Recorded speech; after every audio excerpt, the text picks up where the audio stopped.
시작됐네요. 우리 오랜만에 뵙습니다. 안녕하세요. 요즘 그래도 뉴스를 보는데 인사청문회 한다고 하잖아요. 네. 근데 말들이 많아요. 위장전입.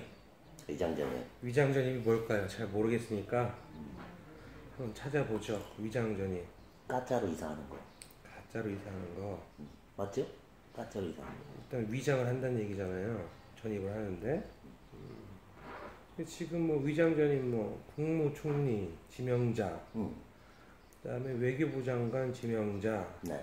공정거래위원회 위원장 지명자, 이 양반들이 지금 문재인 대통령께서 내각을 구성하고 행정, 그다음에 각급 기관장들, 고위공직자들 절대 안 된다 했던 원칙이 있어요. 약속? 네, 약속이죠. 5가지? 5가지 중에 하나가 약속? 이제 위장전입인데, 위장전입에 지금 다 걸린단 말이에요. 옛날에는 전 정부들 보면 이제 부동산 투기 목적으로 위장전입을 했던 사람들이 좀 낙마했던 경우가 있었던 것 같고, 그렇지 않으면 또 자식교육 문제란 말이에요. 근데 위장전입이 뭐 크게 문제가 되는 건가요? 어떻게 생각하세요? 아니 그런 거죠. 우리 웬만한 사람들은 뭐 가짜로 이사할 필요 없잖아요. 맞죠? 그죠? 뭐 자식 교육 때문에 뭐 삼천지교 그런 것도 아니고 그냥 가짜로 이사하고 싶은 건 그 동네에 좋은 학교가 있으니까 그걸로 가고 싶은 거 아니에요. 근데 그걸 알아. 좋은 학교에 우리 애를 보낼 수 있는 방법은 알아. 근데 아무나 할 수 있는 거 아니죠. 그렇지. 이사 갈래도 돈이 있어야 강남권으로 이사를 할 테고. 그렇죠. 엄마 아파트 옆에 대치동 에이, 복잡하게. 아무나 못 가잖아. 그러니까 복잡하게 얘기하지 말고 거기 좋은 학교와 좋은 인맥을 쌓을 수 있는 학교가 있으니 내 자식 거기다 넣고 싶은 게 부모 마음 아니에요? 근데 그걸 할 수 있는 능력이 되는 사람들이 지금 이제 고위공직자 후보에 올라오는 게 이제 문제인 건데. 그렇지.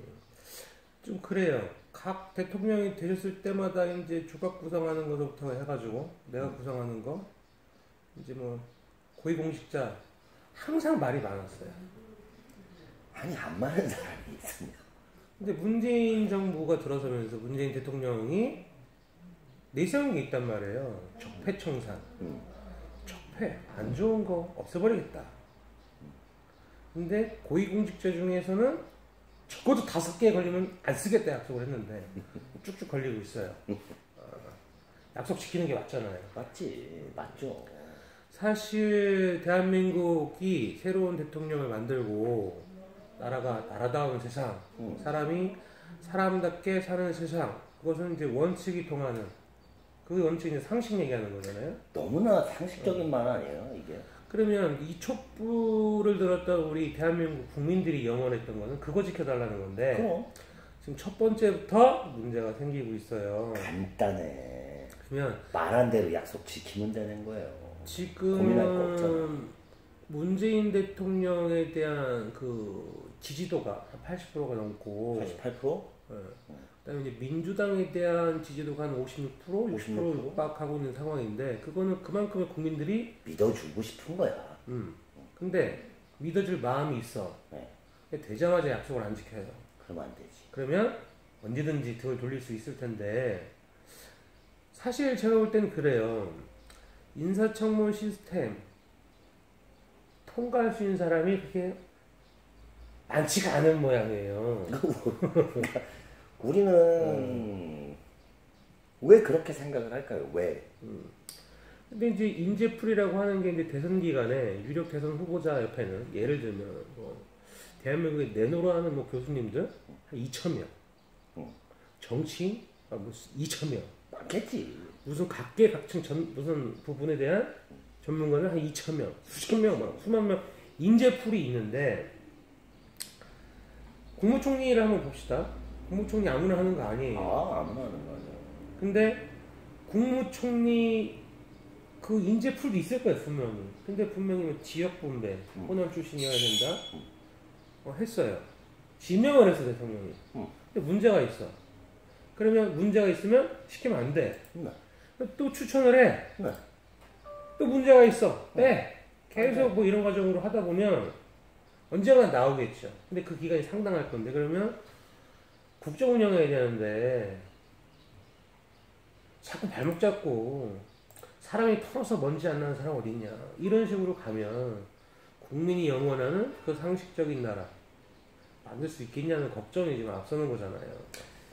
그 고민의 끝에 결과적으로는 뭐냐면 결과적으로 대전제 즉 그걸 덮을 수 있는 큰 명제를 이미 약속을 했잖아요. 맞아요.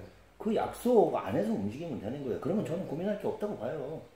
근데 뭐 어차피 뭐 조속한 시일 내에 빨리 뭐 국정을 안정화시켜야 된다는 명분을 들이대고 그러면 아니 저 으르렁 같은 야삼당이 가만히 있겠냐고. 그래서 이런 것도 있잖아요. 돌다리도 좀 두들겨 보고 가고 급히 먹는 음식이 취하잖아요. 돌아가면 어때? 좀 더디면 어떻고 늦으면 어떠냐고. 아니 대통령이야. 약속했어. 그러면 후보자들이 본인이 약속해놓은 게 그건 큰 틀에서 이미 시스템을 얘기한 거잖아요. 근데 지명을 했는데 당사자가 딴 것도 아니고 처음 그 안에서부터 첫 단계에서부터 걸려. 그러면 안 하는 게 맞잖아. 맞죠. 그죠? 교수님들 출신 중에 이제 뽑혀가는 사람들이 걱정되는 거는 논문 표절이야. 아니 이번에 문재인 캠프에 있었던 사람들이 과감하다는 표현까지는 말고 나의 역할은 여기까지다 그러면서 물론 하잖아. 그럼 문재인 대통령한테 부담되지 않게끔 뭐 그 사람들이 나중에 다시 올지는 모르겠지만 멋있게들 갔잖아요. 떠나갔잖아. 맞아요. 근데 국무총리는 우리나라 3부 요인이죠? 3부 요인의 안에 그 어마어마한 그러한 책임 있는 자리에 그리고 또 문재인 정부의 첫 단추를 끼우는 그 전라남도 도지사 이낙연 후보자가 그건 뭐 그냥 별로 그렇게 뭐 여러분들이 어느 정도 인정해 주신다면 솔직히 까놓고 얘기하면 좀 봐주세요 아니에요. 근데 그건 아니잖아. 한 명이면 그래 좋다. 걔 중에 한 명 정도면. 그런데 외교부 장관 지명자? 특히 지금 문제가 되는 공정거래를 책임지겠다는 위원장이 위장전이 보셨다고. 간판이 웃기잖아. 공정한 거래를 하기 위한 위원장인데 우리나라에. 근데 그 사람이 공정하지 않고 그 사람이 이미 뭐 불법이라는 말이 들어가는 순간 내려놔야지. 사실은 저는 그랬어요. 그러잖아요. 이낙연 총리 지명자 때 예전에도 다 한다면 어떻게 대단해. 그거 아니야. 근데 외교부 장관 지명자는 자기가 깠어.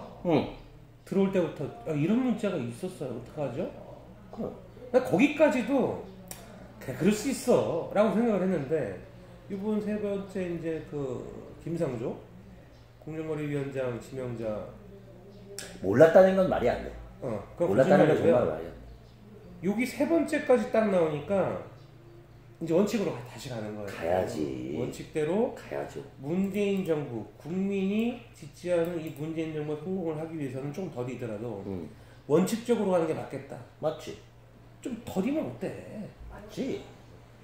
그리고 이거를 이 판에 정리를 해놓으면 장관 되고 싶어도 이제 마음대로 못 나와. 왜? 자기가 다 알아. 아까 얘기했잖아. 우선 청와대 인선 시스템에 뭐 대단히 중요한 구도적으로 무슨 틀을 만드는 게 중요한 게 아니라 이미 큰 틀 안에서 아니 우선 주민등록 초본이라도 떼어놓고 갖고 와봐. 맞아요. 그것만 해도 아니 근데 왜 우리나라는 주민등록 초본만 띄면 걸리냐고. 그게 이제 우리의 삶하고 우리 이제 부모님 세대 삶하고 좀 틀린 부분이 있다고 좀 봐요. 또 우리랑은 그런데 거잖아. 그럼에도 불구하고 용인될 수 없는 거는 지금 이 시대를 살아가는 국민들이 기준점이 도덕적 기준이 높다라는 거야. 그럼 여기 맞춰가는 게 탄탄한 정부가 앞으로 5년 동안 해야 될 일에 대해서 힘을 가지고 갈 수 있는데 맞는 얘기예요. 시민들의 요구 상황은 분명히 명쾌하고 간단해요. 그리고 그만큼의 높이에 이미 와 있잖아. 근데 진짜로 근데 이거를 또 그냥 이런 걱정이 뭐냐면 쟤네들이 좋아. 원칙을 지키고 싶었어. 지명을 해. 개성 문제가 생기네. 문제 생기면 내 대통령이야. 지명을 했어. 안 돼. 아닌 거잖아. 내가 5개 안에 들어오는 사람은 안 된다고 얘기를 했어. 그럼 미안할 필요 없는 거야. 맞아요. 그리고 그러지 않아요? 그 인사 시스템을 통해 가지고 추천할 때 잘해야 되는 게 그런 거야. 대통령이 국민들과 약속한 5개에 걸리는 사람들 일단 올리면 안 돼. 근데 없어. 올릴 사람이. 그럼 어떻게? 야당 추천해 주세요. 받아도 되잖아. 되지. 근데 거기는 더 없을 거라고. 요건 우리끼리. 네, 우리끼리 얘기인데 제가 볼 때는 할 만한 사람이 많지 않아. 그러면 어떻게 해야 되느냐? 제 생각이에요. 그 세대는 물러나세요 그러면. 그 밑에 세대 중에 아닌 애들 땡겨가지고 그렇지. 일시키면 된다는 거. 그게 제 생각이에요. 인재풀 안에서의 세대라는 개념 자체가 좀 모호하긴 하지만 다음을 또 다른 인재를 찾는 부분의 인재풀을 다시 찾아보는 건 당연한 얘기 아니에요? 대통령이 새롭게 돼서 이제 각급 장관서부터 해가지고 주요 인사들, 각급 기관장들 이제 임명 해가지고 이제 인사청문회 대상자들 이 양반들이 얼마나 중요한 역할을 하는 거, 나라를 끌어가는 사람들인데 그 자리에 있는 사람들이 자기가 찜찜해. 대통령과의 약속을 자기가 못 지켜가지고 그 자리에 가면 그럼 마찬가지야. 힘을 받고 일을 할 수 있겠느냐는 얘기예요. 계속 똑같은 얘기를 하지만 가장 중요한 거를 선택해야 되는데 그 선택이 좀 찜찜해. 전화가 오네. 좀 이따 가죠. 네. 그러니까 그런 거야. 그러니까 말을 뭐 매듭을 치면 그냥 촛불을 들었던 그 수많은 시민들의 요구는 간단한 거야. 상식, 그리고 약속을 지켜달라는 거야. 그래서 그 약속 원칙 5가지 약속을 걸었잖아. 근데 이거를 벌써 한 사람, 2사람, 3사람이 안 돼. 그러면 죄송한 말이지만 문재인 대통령이나 아니면 그 비서실 쪽에서의 필요한 사람일 수도 있기는 하지만 이 첫 단추를 이거 첫 단추 이 끝에 어떻게 할 거예요 그거? 사실 이제 5년 내에 5년 안에 계속 발목 잡을 거라니까. 김상조 교수 같은 그분이 이제 우리 시민사회나 이제 국민을 향해서 얘기했던 게 뭐냐면 경제 파트잖아요. 근데 이 경제 파트에 대해서 불공정한 것들 뭐 오랫동안 얘기해 왔어요. 근데 이 사람만 있는 게 아니거든. 있지. 훨씬 많아. 그렇죠. 바꿔줘. 아니 아까도 얘기했잖아요. 대단한 인재예요. 근데 기본이 안 돼 있어. 안 쓰는 거 맞잖아. 그 이제 뭐 외교부 장관도 마찬가지고 국무총리도 마찬가지고 아니, 원점을 다시 하는 게 맞겠다 지금. 외교부 장관, 지명자, 이중국적 문제 되는 거잖아. 시인했잖아. 그럼 물러나는 게 맞아. 사실 뭐 이낙연 총리 지명자 정말 좋았어요. 그분 지명됐을 때. 당연하죠. 탕평? 저런 분들 하면 좋겠다. 응. 근데 터니까 먼지가 나. 그럼 안 하는 게 맞겠다. 맞아. 근데 그거를 문재인 대통령이 과감한 결단을 할 수 있겠느냐. 국민들이 요구를 해야 된다고 봐요. 우리가 그런 거 봤잖아요. 며칠 전에 그 드라마 대물에서 잘못하면 회초리 드셔서 종아리 피하게 때리셔야 된다. 그래요. 자. 이거 자꾸 봐주면 정치인들 국민 무시한다. 선거 때만 표달라 한다. 국민이 잘못한다. 국민이 얘기를 해주셔라. 그 얘기잖아.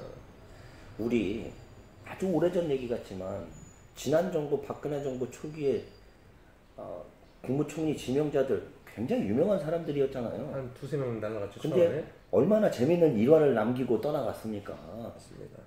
이거 재탕하려는 거예요? 그러니까 저는 그래요.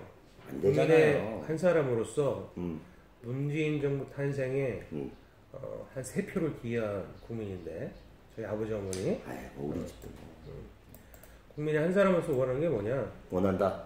늦어도 괜찮다. 근데 막 늦는 거 아니다. 그렇지. 원칙 지키고 하는 게 국민을 바라보고 하는 게 정말 성공하는 정부를 만들 수 있는 길이다. 저는 이렇게 생각을 합니다. 저는 문재인 정부 적어도 지금 민정수석이나 비서실장은 요 정도 얘기는 지금 나누고 있을 거라고 희망을 하고 그 다음에 말씀하시던 대로 그게 느린 게 아니다. 맞아요. 우리 왜 항상 이 빨리 간다는 것들이 왜 시간 개념이냐고요. 원칙을 세고 가는 게 빠르다라는 그거에 대한 거를 그 사람들 알고 있을 거예요. 저는 문 대통령이 그걸 바로 알고 있다라고. 그거 있잖아요. 믿어요. 나. 늦었을 때가 바로 가장 빠른 때다. 이건 무슨 중학교 책갈피에 나오는 얘기야. 에? 중학교 책갈피에 나오는 얘기라고. 하여튼 오늘은 두리뭉실하게 여러 가지 얘기를 했는데 구체적으로 이제 좀 진행상을 보면서 다시 영상을 통해 가지고 한 번씩 짚어보죠. 마지막 한 발언 한번 한 줄 멘트 썰전처럼 저는 그거 했어요. 네. 늦었다고 생각할 때가 가장 빠른 때다. 맞지. 그러니까 그리고 또 저 같은 경우에는 뭐 언뜻 생각은 바로 안 나는데 같은 얘기 비슷할 거예요. 그러니까 어떤 작은 거의 명분보다는 큰 명분을 지켜나가는 것이 국민들의 희망이고 그렇게 해달라는 바람을 꼭 이렇게 정확하게 봐주셨으면 하는 바람입니다. 국민의 바람을 벌써부터 잊으면 안 된다. 그러면 실패한 길을 간다. 그렇지. 국민의 눈높이에 맞춰서 해라. 그렇지. 그게 성공하는 정부의 첫 걸음이다. 자, 맞나요? 네. 네, 오늘은 이걸 한번 정리해 보겠습니다. 오늘의 마무리는 상식으로 하죠. 하나, 상식. 둘, 셋. 상식. 좋네요.